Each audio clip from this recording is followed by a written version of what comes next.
Hello বন্ধুরা, কেমন আছো সবাই? আর তোমরা জানো আমরা দীঘা গিয়েছিলাম, তো এর আগে দুটো ভিডিও আমি শেয়ার করেছি, আরও শর্টস শেয়ার করেছি। তো আজকে এই ভিডিওটা হচ্ছে আমরা যেদিন পৌঁছেছিলাম, অর্থাৎ 14 জুলাই। তো সেই দিন আমরা সকালবেলায় চলে গিয়েছিলাম দীঘার সমুদ্রে, একদম 8টা সাড়ে 8টা নাগাদ। তো দেখো, একদম বিচে আমরা চলে গিয়েছিলাম। তো ফার্স্টে আমরা গিয়ে একটু ডাব খাচ্ছিলাম, ওরা ডাব খাচ্ছিল, আমি ভিডিও করছিলাম।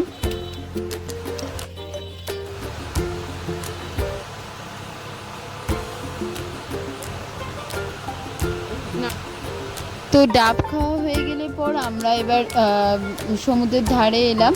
তো দেখো, মারাত্মক ভিড়, মানে দীঘাতে এই সময় এত ভিড় হয়েছিল, মানে প্রচুর প্রচুর মানুষ।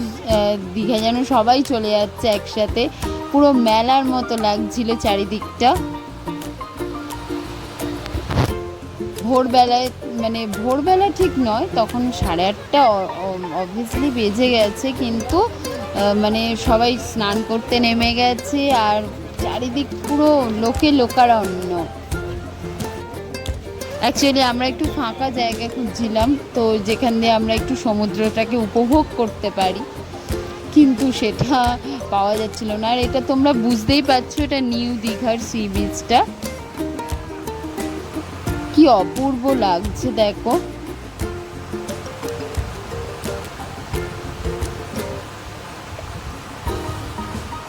তো আমরা এখানে বেশ কিছুক্ষণ বসেছিলাম আর একটু ফটোশ্যুট করছিলাম, মানে ছবি তুলছিলাম। তো কিছুক্ষণ বসার পর প্রায় আধ ঘন্টা মতো হয়তো হার্ডলি বসেছিলাম আমরা। তারপর আমরা গিয়ে একটু ব্রেকফাস্ট করে নিলাম, কারণ এরপর আমাদের প্ল্যান আছে, আমাদের উদয়পুর যাওয়ার প্ল্যান আছে। তো সেই জন্য আমরা ব্রেকফাস্ট করে একটু হোটেলের রুমে গিয়েছিলাম, রুমে একটু চেঞ্জ করে রেডি হয়ে আমরা এখন টোটোতে উদয়পুর যাওয়ার জন্য। তো আমরা উদয়পুর চলে এসেছি। দেখো, উদয়পুর জায়গাটাও আমার খুব সুন্দর লাগে, কারণ ওখানে বসে সমুদ্রটাকে উপভোগ করতে করতে কাঁকড়া খাওয়া যায়, তো আমার খুব ভাল লাগে ওই জন্য। কাঁকড়া শুধু নয়, কাঁকড়া আরও যেসব মাছগুলো আছে, খুব স্পাইসিভাবে ওরা রান্না করে, দারুণ লাগে।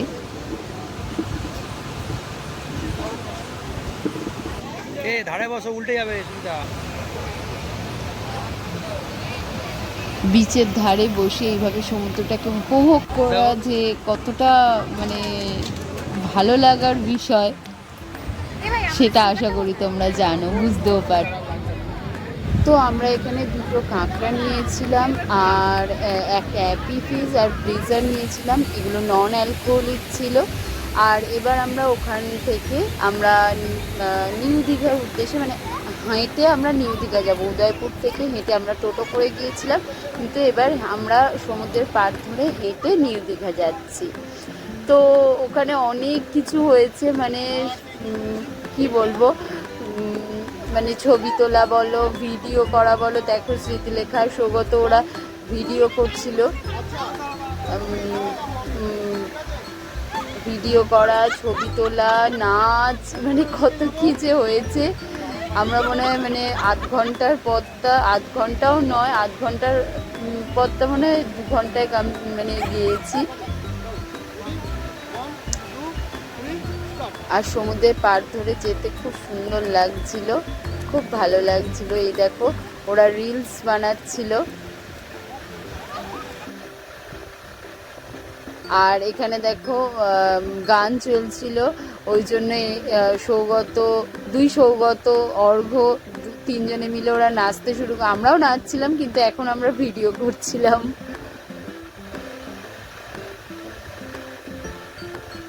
হেভি এনজয় করেছি আমরা 2 দিন, মানে দারুণ এনজয় করেছি, সত্যি কথা।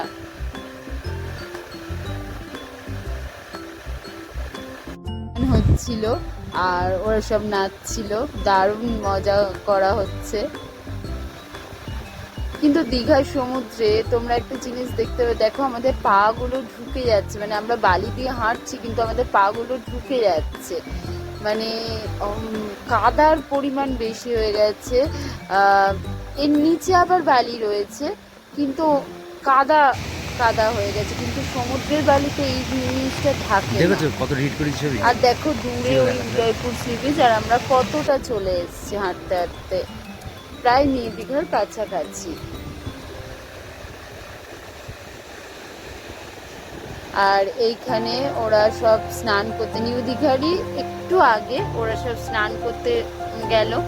আমি আর সৌগত আমরা বসেছিলাম, কারণ আমরা মানে সমুদ্রে স্নান করতে অবশ্যই ভালো লাগে, কিন্তু দীঘাতে এত ভিড় তাই পছন্দ হচ্ছিল না মানে স্নান করাটা।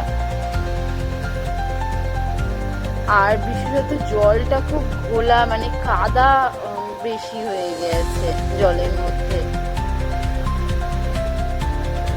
কিন্তু সত্যি ওদেরকে স্নান করতে দেখে আমার মনে হচ্ছিল যে স্নান করতে যাই, কিন্তু সেরকম প্রিপারেশনও নিয়ে যায়নি, জিন্স পরা ছিল।